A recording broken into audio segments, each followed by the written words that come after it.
कैसे हैं स्टूडेंट्स। उम्मीद करता हूँ खैरियत से होंगे। हाजिर हूँ एमएफ इंग्लिश सेंटर से। आज जो हमारा चैप्टर है वो है the letter about the village life in Pakistan. तो चैप्टर शुरू करने से पहले मैं आपको कहूँगा कि मेरी वीडियो को सब्सक्राइब और लाइक कर दीजिए और इस वीडियो का लिंक उन बच्चों तक शेयर कर दीजिए जो ऑलरेडी 9 और मैट्रिक में हैं। मेरे चैनल पर आपको the last sermon of the holy prophet से लेकर the letter about the village in Pakistan तक तमाम वीडियोज़ मिल जाएंगी, तो वो भी देख लीजिए और अपनी 9 की तैयारी को बहुत अच्छा कर लीजिए और इंग्लिश से रिलेटेड वीडियोज़ भी मिल जाएंगी। तो चलें शुरू करते हैं अपने चैप्टर को। इस चैप्टर में मैं कुछ इस तरह से करूंगा कि मैं इस चैप्टर में पैसेज टू पैसेज रीड कर दूंगा और उसकी जो उर्दू है वो आपको बता दूंगा ताकि आपको इजी रहे। तो स्टूडेंट, चैप्टर शुरू करने से पहले मैं आपको बता दूं कि ये जो लेटर है लिखा है शाहिद ने। किसको लिखा है? नोमी को। शाहिद जो है वो कराची में रहता है और नोमी जो है वो एक कनाडा के शहर टोरंटो में रहता है। नोमी जो है वो टोरंटो में बड़ा हुआ है, तो इसलिए उसने विलेज लाइफ को, पाकिस्तान की विलेज लाइफ को कभी इंजॉय नहीं किया, ना कभी एक्सपीरियंस किया है। और अगर आप भी किसी को लेटर लिखेंगे तो बिल्कुल इसी तरह से लिखेंगे। अपना एड्रेस लिखेंगे, उसके बाद अपने शहर का नाम लिखेंगे, फिर कब लेटर लिखे ये लिखेंगे। तो ये लेटर जो लिखा गया था ये 16 अगस्त 2017 को लिखा गया था। उसके बाद आप जिसको लेटर लिख रहे हैं उसका नाम मेंशन करेंगे। Many thanks for your kind letter which I received some time back. I am sorry that I could not write to you earlier. I assure you that I will not take so longer to reply in future. The reason for the delay was that I went to my uncle's village during the summer holiday. चले students, इसकी जो उर्दू हमारे पास ये है कि पहले तो letter लिखने वाला शुक्रिया अदा करता है अपने कज़न का, जो कज़न ने जो है उसे लेटर लिखा था, जो उसे बाद में मिला था, और वो सॉरी करता है कि मैंने तुम्हें जल्दी जवाब नहीं दे सका। यानी जो उसको लेटर आया था वो उसको जल्दी जवाब नहीं दे पाया था, और वो कहता है कि आगे से ऐसा नहीं होगा और मैं तुम्हारे लेटर का जल्दी रिप्लाई करूँगा फ्यूचर में। फिर वो ये बताता है कि जो लेट होने की वजह थी वो ये थी कि वो अपने अंकल के विलेज गया हुआ था समर हॉलीडे में। यानी जो समर के हॉलीडे थे, यानी जो समर वेकेशंस के हॉलीडे, जो गर्मियों की छुट्टी थी, वो उसमें अपने अंकल के विलेज गया हुआ था। फिर वो अपने अंकल के विलेज के बारे में लेटर में अपने दोस्त को बताता है। चलें स्टूडेंट्स, अगला जो पैसेज है हमारे पास ये है कि I had never been there and I wanted very much to see something of village life. Fortunately the day before my holiday began, my eldest uncle come to Karachi and I was able to return with him to his village. In this letter I will tell you all that I have seen. I hope you will enjoy it as you were born and brought up in Canada. चलें students, इसकी जो उर्दू है वो ये है कि वो कहता है कि लड़का कि मैं इससे कबल कभी भी गांव नहीं गया था, लेकिन मैं गांव जाना चाहता था और वहाँ की चीज़ों को देखना चाहता था। यानी वो जो गांव का लाइफस्टाइल है उसे देखना चाहता था। वो कहता है कि मेरी खुशकिस्मती थी कि मेरी छुट्टियों से पहले मेरे अंकल जो थे, मेरे बड़े अंकल जो थे, वो मेरे घर आ गए कराची और मुझे ये मौका मिल गया कि मैं उनके साथ उनके विलेज जा सकूँ। और इस लेटर में वो तमाम चीज़ें बताएगा अपने दोस्त को जो उसने वहाँ पर देखी और इन्जॉय किया। और क्योंकि वो जिस दोस्त को लेटर लिख रहा है ना, वो दोस्त जो है कनाडा में बड़ा हुआ है और पैदा हुआ है, तो इसलिए उसने विलेज लाइफ नहीं देखी है। और अगर आप बाहर मुल्कों की विलेज लाइफ देखें तो वो कुछ इस तरह की होती हैं कि वहाँ पर जो फार्मर होते हैं वो बहुत ज़्यादा रूरल इलाकों में रहते हैं वहाँ पर, और वहाँ की जो विलेज लाइफ होती है वो ज़्यादा मॉडर्न होती है और हमारी तरह की विलेज लाइफ नहीं होती है। वहाँ पर चंद फार्मर रहते हैं, अमेरिका में, कनाडा में और बड़े मुल्कों में ज़्यादा फार्मर्स के मतलब विलेजेस नहीं बने हुए होते हैं। तो चले अब अपने पाकिस्तान की जो विलेज लाइफ है उसको देखते हैं और हम भी कोशिश करते हैं समझने की। तो चले शुरू करते हैं। चलिए स्टूडेंट्स, अगला जो पैराग्राफ है हमारे पास ये है कि well the villager are very simple and straightforward people. They lead a simple happy and content life in their own way which is quite unlike our modern city life. Their house are different from those in big city. They are mud plastered except for a few that are made of red brick. Most of the lanes and streets are narrow and dusty. Usually the villagers go about on foot. They don't use motor car and taxis or even buses for short distance. That is why they are healthy and strong. चलें students, अगले paragraph में जो है वो बताता है कि गांव वाले जो होते हैं वो बहुत ज़्यादा सिंपल होते हैं, यानी सीधे साधे होते हैं और एक बिल्कुल सीधी सादी ज़िंदगी गुजारते हैं। वो जीते हैं खुशी से और मुतमईन ज़िंदगी गुजारते हैं और मुतमईन ज़िंदगी गुजारते हैं अपने ही तरीके से। उनकी ज़िंदगी काफ़ी मुख्तलिफ होती है हमारी मॉडर्न लाइफ से, यानी क्योंकि वो ना गाड़ियों का इस्तेमाल करते हैं ना टैक्सीज़ का इस्तेमाल करते हैं। वो बिल्कुल आम लाइफ में गुजार रहे होते हैं। उनके जो हाउस होते हैं वो मुख्तलिफ बने हुए होते हैं हमारी बड़ी सिटीज़ से, यानी जिस तरह से हमारी बड़ी सिटीज़ में बिल्डिंगें बनी हुई होती है ना, बड़ी बड़ी बिल्डिंग से 16 माला 17 माला की बिल्डिंग है, वैसा वहाँ नहीं होता। वहाँ जो होते हैं ज़्यादा से ज़्यादा 2-3 माला के घर बने होते हैं। यहाँ तो बिल्कुल ही एक ही माला के घर होते हैं। वहाँ जो है सिर्फ एक ही पोर्शन के यानी ग्राउंड फ्लोर ही घर होते हैं और ज़्यादा घर नहीं होते हैं बने हुए। उनके जो घरों में है वो कीचड़ लगा हुआ होता है, यानी कीचड़ लगाते हैं वो लोग प्लास्टर के तौर पे। जैसे हम लोग अपने सीमेंट से प्लास्टर करवाते हैं, वो लोग वैसे नहीं करते, वो लोग कीचड़ से करवाते हैं ताकि इससे उन्हें वहाँ पे ठंडक भी रहे और घर को मजबूती भी मिले। और कुछ लोगों के घर जो है लाल ईंटों से बने होते हैं। अक्सर अगर आप गाँव गए हैं तो आपने देखा होगा कि वहाँ लाल ईंटों के घर भी होते हैं। वहाँ की जो छोटी गलियाँ होती हैं और स्ट्रीट जो होती हैं वो बहुत ज़्यादा छोटी और गंदी होती हैं। आमतौर पर विलेजर जो हैं विलेजर जो है वो पैदल ही चलते हैं। वो गाड़ियों का इस्तेमाल नहीं करते, मोटरसाइकिलों का इस्तेमाल नहीं करते, यहाँ तक कि बसों का भी इस्तेमाल नहीं करते छोटे डिस्टेंस के लिए। यानी वो कहीं ना कहीं जाना होता है तो वो सिर्फ पैदल जाते हैं, आम वॉक करते हैं। वो लोग बस और टैक्सीज़ का इस्तेमाल नहीं करते। इसी वजह से वो ज़्यादा हेल्दी और स्ट्रॉन्ग होते हैं। हमारे जो हेल्दी और स्ट्रॉन्ग ना होने की वजह यह है कि हम ज़्यादातर बसों इन चीज़ों का इस्तेमाल करते हैं, जिससे हमारी वॉक नहीं हो पाती है और जो जिस्म जो होता है वो ज़्यादा अच्छी तरीके से वर्जिश नहीं कर पाता है। तो हमें भी वॉक करते रहना चाहिए। तो चलिए अब आगे देखते हैं।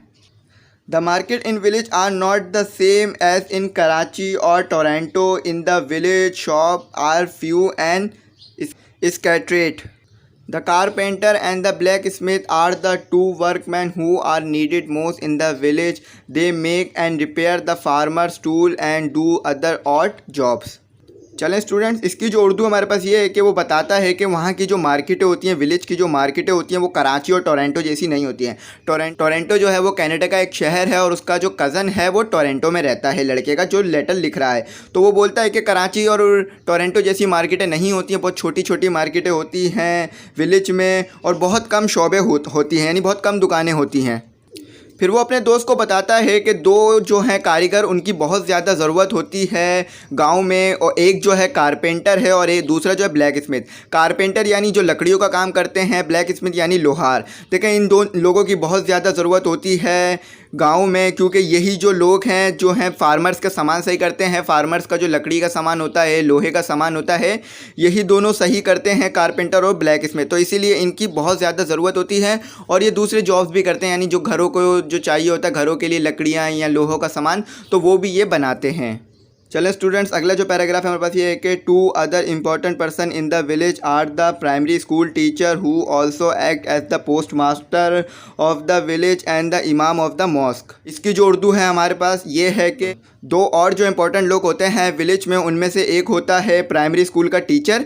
प्राइमरी स्कूल होता है उसका जो टीचर होता है वो उसको बहुत ज़्यादा इंपॉर्टेंट हासिल होती है, यानी वो जो है पोस्ट मास्टर के तौर पे भी काम करता है। जो ख़त आते हैं ना, जो ख़तों को लोगों तक पहुंचाता है उसे पोस्ट मास्टर कहते हैं। तो इनको भी बहुत ज़्यादा इज्जत हासिल होती है प्राइमरी स्कूल के टीचर को। और दूसरा जो इम्पोर्टेंट शख्स है विलेज में वो होता है इमाम ऑफ द मॉस्क, यानी मस्जिद का इमाम, यानी जो मस्जिद में इमाम होते हैं वो भी बहुत ज़्यादा इंपॉर्टेंट होती है उनकी विलेज में। तो चले अब आगे पढ़ते हैं।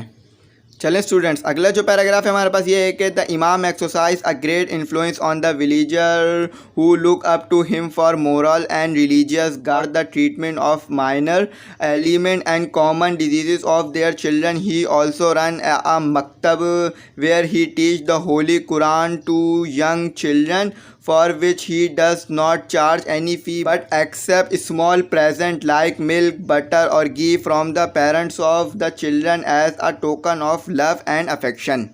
स्टूडेंट्स, इसकी जो उर्दू है ये है कि इमाम के बारे में बताया गया है कि इमाम जो है उसको बहुत ही ज़्यादा इज़्ज़त हासिल है गांव में और उसके जो काम होते हैं वो बहुत ही ज़्यादा मुतासिर करते हैं विलेजर को। वो जो है इमाम जो होता है वो उनका रूहानी और रिलीजियस गाइड यानी रहनुमा होता है, यानी जो मज़हब के बारे में जानकारी लेनी होती है वो इमाम से लेते हैं। और रूहानी और यानी जिसको वो बहुत ज़्यादा इज़्ज़त देते हैं वो इमाम होता है गाँव में। तो इमाम की देखें कितनी ज़्यादा इज़्ज़त करते हैं वो लोग, यहाँ तक कि वो इमाम से जो है ट्रीटमेंट भी करवाते हैं। जो छोटी मोटी बीमारियाँ होती हैं जो इमाम साहब से वो दुआ करवाते हैं और दम करवाते हैं बच्चों पर, ताकि उनके बच्चे जो हैं जल्दी ठीक हो जाएं।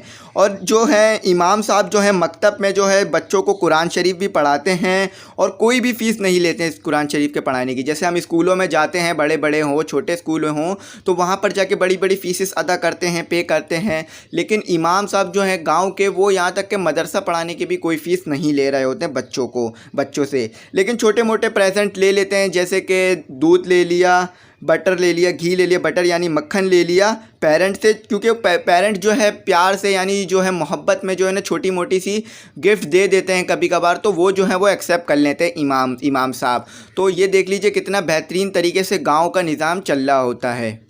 चलिए स्टूडेंट्स, अगला जो पैराग्राफ है हमारे पास ये है कि there is a meeting place in every village known as otaq. The villager meet there in the evening or in our leisure about the weather and crop, the village affair, and enjoy the folk songs sung to the tune of the ghar and the tambura। चलें student, इसकी जो उर्दू हमारे पास ये है कि हर गांव में एक मिलने की जगह होती है जिसे ओतक कहा जाता है। यहाँ पर गांव वाले शाम में मिलते हैं और अपने फ़ारिग वक्तों में मिलते हैं और बात करते हैं वेदर के बारे में, फ़सलों के बारे में, वेदर यानी मौसम के बारे में, फ़सलों के बारे में, और विलेज के जो दूसरे मसाइल होते हैं यानी गांव के जो दूसरे मसाइल होते हैं उस बारे में बात करते हैं और सुनते हैं फ्लॉक सॉन्ग, और जो है इंजॉय करते हैं घघर एंड तंबूरा। तंबूरा जो है ये शाह अब्दुल लतीफ़ बिटाई का इन्वेंट किया हुआ एक म्यूज़िकल इंस्ट्रूमेंट है, तो इसके बारे में भी अगर आप पढ़ना चाहें तो शाह अब्दुल लतीफ़ बिटाई में पढ़ सकते हैं। और अगर आप शाह अब्दुल लतीफ़ बिटाई रीड कर आ रहे हैं तो आप तंबूरा के बारे में ज़रूर जानते होंगे। तो चले अब आगे पढ़ते हैं। चलें स्टूडेंट्स, अगला जो पैराग्राफ है हमारे पास ये है कि just as otaq is the meeting place for man, the village well is the meeting place for women. The village people generally awake at dawn. They are not late sleeper like city people. Men go to say their prayer in the mosque, while women say their at home. Men milk the cow and buffaloes, and women churn milk to make butter and lassi. Lassi is their main drink. Nowadays, tea also appear to have found its way into the home of some of the villager। चलें students, इसकी जो उर्दू हमारे पास ये है कि ओतक जो है सिर्फ मर्दों के मिलने की जगह है और कुआं जो है वो औरतों के मिलने की जगह है। देखिए, मर्द जहाँ मिलते हैं उन्हें उस जगह को ओतक कहा जाता है, और जहाँ पर औरतें मिलती हैं उस जगह को वेल यानी कुआं कहा जाता है। देखिए, मर्द और औरतों का जो हिसाब किताब है ये इस तरह है कि गाँव में जो है पर्दे का बहुत ज़्यादा ध्यान रखा जाता है, और आप जब भी गाँव में जाएँ तो इस चीज़ का बहुत ज़्यादा ध्यान रखें। अगर आप पहली बार जा रहे हैं तो किसी के भी घर में बगैर पूछे ना दाखिल हों, क्योंकि गाँव वाले इस चीज़ को बहुत बुरा मानते हैं और वो लोग अपने पर्दे का और अपने जो लेडीज़ के पर्दे का जो है वो बहुत ज़्यादा ध्यान रखते हैं। तो वो इस चीज़ को कभी भी एक्सेप्ट नहीं करते हैं कि कोई भी उनके घर में बगैर पूछे आए या कोई भी गैर मर्द उनके माँ बहनों के सामने आ जाए। तो इस चीज़ का बहुत ज़्यादा ध्यान रखना पड़ता है गाँव में जाके। गाँव के जो लोग हैं वो बहुत ज़्यादा जल्दी उठ जाते हैं। हम वो लोग हमारी तरह देर तक सोने वाले नहीं हैं, यानी लेट स्लीपर कहा गया यहाँ पे हमें। वो हमारी तरह देर तक सोने वाले नहीं हैं। आदमी जो है चले जाते हैं नमाज़ पढ़ने के लिए मस्जिदों की तरफ, और औरतें जो हैं वो घरों पर ही नमाज़ पढ़ती हैं। फिर जब नमाज़ पढ़ के आ जाते हैं तो फिर वो आदमी जो है वो दूध निकालते हैं, गायों से दूध निकालते हैं और भैंसों से दूध निकालते हैं, और औरतें जो हैं उस दूध से जो है मक्खन बनाती हैं और लस्सी बनाती हैं। लस्सी जो है वो बहुत ज़्यादा इम्पॉर्टेंट ड्रिंक है, यानी बहुत ज़्यादा पी जाने वाली ड्रिंक है गाँव में। लिखा हुआ है ना, लस्सी इज़ देयर मेन ड्रिंक। लस्सी जो है सबसे इम्पॉर्टेंट मशरूब है गांव में। आजकल के दौर में जो है वहाँ पर चाय भी आम हो गई है, और कुछ जो गांव के घर हैं उधर आपको चाय भी मिल जाया करेगी, यानी अब गांव के लोगों ने भी चाय पीना भी शुरू कर दी है। तो चलें स्टूडेंट, अगला जो पैराग्राफ है हमारे पास ये है कि village life has its own charm, it is very pleasant to go and live there for a few days. In city there are various kinds of pollution, air pollution, water pollution and noise pollution। चलें students, जो खत लिखने वाला है वो कहता है कि विलेज लाइफ जो है वो अपना ही एक मज़ा रखती है, और चंद दिन के लिए वहाँ जाकर मुझे बहुत अच्छा लगा। शहर में जो है बहुत तरह के पोल्यूशन होते हैं, और वो पोल्यूशन की इकसाम गिनाता है। एयर पोल्यूशन भी होता है, वाटर पोल्यूशन भी होता है, नॉइज़ पोल्यूशन भी होता है। देखिए, एयर पोल्यूशन वो होता है जो बड़ी बड़ी फैक्ट्रियों से धुआं निकलता है, वो एयर पोल्यूशन होता है, उस वजह से एयर पोल्यूशन होता है। वाटर पोल्यूशन ये होता है कि हम जो कचरा फेंक देते हैं नदियों में, और जो हमारा पानी गंदा आ रहा होता है, ये भी एक वाटर पोल्यूशन होता है। और नॉइज़ पोल्यूशन जो गाड़ियाँ और ट्रैफिक चलने की जो आवाज़ होती है, नॉइज़ पोल्यूशन होता है। तो गांव में ऐसा कुछ नहीं होता है, यानी गांव की लाइफ जो है बहुत ज़्यादा सुकून, बहुत ज़्यादा खामोशी की होती है, जिस वजह से जो है गांव के जो लोग होते हैं वो बहुत ज़्यादा ताकतवर होते हैं शहर के मुकाबले में, और बहुत ज़्यादा एक मेहनती भी होते हैं शहर के मुकाबले में, हार्ड वर्कर भी ज़्यादा होते हैं। तो चले अब आगे देखते हैं आगे क्या लिखा हुआ है। In village, the atmosphere is peaceful and people enjoy the fresh air and natural beauty. You can watch a villager working in his field from dawn to dusk. You can see him working with a sickle in his hand, reaping the crop under the scorching sun. The farmer life is a model of hard worker. I hope you will find this letter interesting. I am looking forward to hearing from you. My respect and salam to uncle and auntie. Love you, dear Romana. Your loving cousin Shahid. Students, इसकी जो उर्दू है हमारे पास ये है कि village के जो आबो हवा होती है वो बहुत ज़्यादा अच्छी होती है और पीपल जो है वहाँ पर इंजॉय करते हैं, यानी महसूस करते हैं फ्रेश एयर, यानी बिल्कुल ताज़ा एयर। क्यों? क्योंकि विलेज में जो है आपको पता है बड़ी बड़ी फैक्ट्रियाँ नहीं होती हैं, ना ज़्यादा गाड़ियाँ होती हैं, तो एयर पोल्यूशन, नॉइज़ पोल्यूशन नहीं होता, इसलिए वहाँ की जो हवा और माहौल होता है वो बहुत ज़्यादा सुकून वाला होता है। और कहता है कि तुम देख सकते हो विलेजर को काम करते हुए सुबह सुबह, यानी विलेज के जो लोग होते हैं सुबह सुबह फजर के वक्त ही काम करना शुरू कर देते हैं ताकि धूप से वो बच सकें और धूप की जो जला देने वाली गर्मी होती है उससे बच सकें। और वो कहता है कि तुम देख सकते हो लोगों को काम करते हुए वहाँ पर कुल्हाड़ी से, यानी वहाँ पर जो कुल्हाड़ी होती है उससे काम करते हुए देख सकते हो, दाती से, जो काट रहे होते हैं फसलों को, यानी जो हमारे पास दांती होती है ना जिससे फसल काटते हैं, तो वो उससे फसलों को काट रहे होते हैं और झला देने वाली धूप में काम कर रहे होते हैं। यानी जब दोपहर से थोड़ा टाइम पहले होता है तो बहुत ज़्यादा धूप शिद्दत की होती है, जैसे 1 बजे 12 बजे, तो उस वक्त की वो लोग काम कर रहे होते हैं और अपना काम को जल्दी जल्दी ख़त्म करने की कोशिश करते हैं। कहता है कि फार्मर की जो ज़िंदगी होती है वो नमूना होती है हार्ड वर्क का, यानी फार्मर जो होते हैं वो बहुत ज़्यादा मेहनत करते हैं और उनको आपको पता है कि उनको देखें कितने कम पैसे मिलते हैं लेकिन फिर भी वो बहुत ज़्यादा हार्ड वर्क करते हैं। तो वो इसमें यही कुछ कहता है कि भाई फार्मर के बारे में बताता है और विलेज के लाइफ के बारे में बताता है इस लेटर में। तो आखिरी में 2 चीज़ें लिखी हुई उन्हें भी पढ़ लेते हैं। फिर वो कहता है कि मैं उम्मीद करता हूँ कि तुम्हें ये लेटर अच्छा लगेगा और मैं तुम्हारे जवाब का इंतज़ार करूँगा, और सलाम देना अंकल और आंटी को और प्यार देना रुमाना को। रुमाना जो है वो नोमी की बहन होगी तो उसको भी प्यार देने का कहता है। और आखिरी में लिखता है योर लविंग कज़न शाहिद। देखिए ये भी पैटर्न का हिस्सा है लेटर में, तो इस चीज़ को भी ज़रूर लिखिएगा लेटर लिखते वक्त, क्योंकि ये चीज़ भी बहुत इंपॉर्टेंट है। अगर ये भी आपने मिस कर दी तो आपके अच्छे खासे नंबर कट सकते हैं। उम्मीद करता हूँ ये चैप्टर आपको समझ में आया होगा। फिर भी कोई गलती हो गई हो या क्यूरीज या आपकी कोई डिफ़िकल्टीज रह गई हो तो कमेंट सेक्शन में मैसेज कर दीजिएगा, ज़रूर रिप्लाई करूँगा।